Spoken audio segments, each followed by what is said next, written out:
رادیو تلخند تقدیم می‌کند.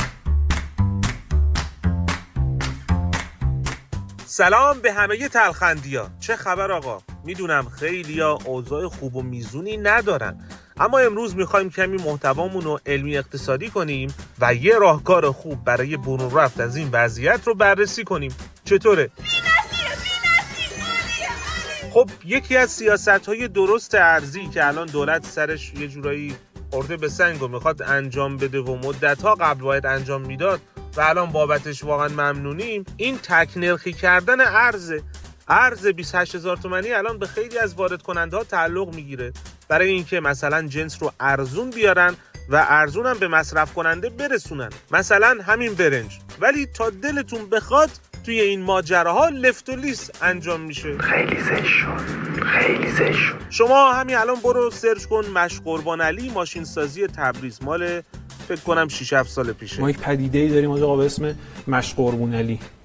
مشق قربان علی یه پیرمرد پنجم ابتدایی با تحصیلات پنجم ابتدایی از سال 93 تا 97 توی 4 سال 456 میلیون دلار ارز دولتی بهش داده شد.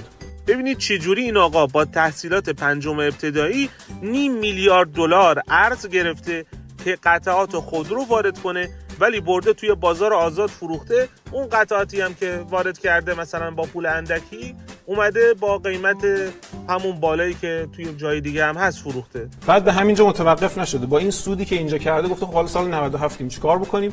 بریم ماشین سازی تبریز رو بخریم. تو خصوصی سازی ماشین سازی تبریز سال 97 به قیمت کارشناسی سال 94 بهش واگذار میشه.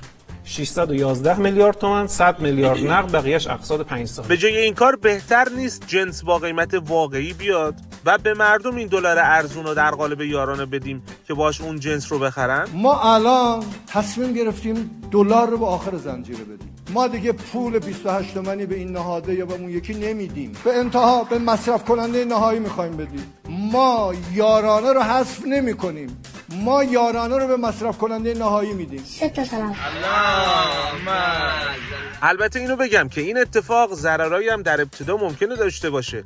همین الان که کم و بیش ارز 28000 تومانی برای روغن داده نمیشه، روغن نیست توی بازار، حتما مراقبت‌هایی میخواد و دولت باید بیاد سر کار. دولت آقا با شما باید بیاید سر کار. خب آیه دولت بیا دیگه. بیا. بله دیگه باید بیای. از جمله آقای نوری قزلچه وزیر کشاورزی که نمیدونم میتونه توی اجرای این سیاست ارزی به دولت کمک کنه یا نه. آخه چند روز پیش پزشکیان گفته بود که این آقا رو من نکردم وزیر، که این پیشنهاد مجلس بود، ما هم قبول کردیم. حالا اونور کمیسیون کشاورزی مجلس بیانیه داده و گفته نه این رو اصلا خود پزشکیان انتخاب کرده.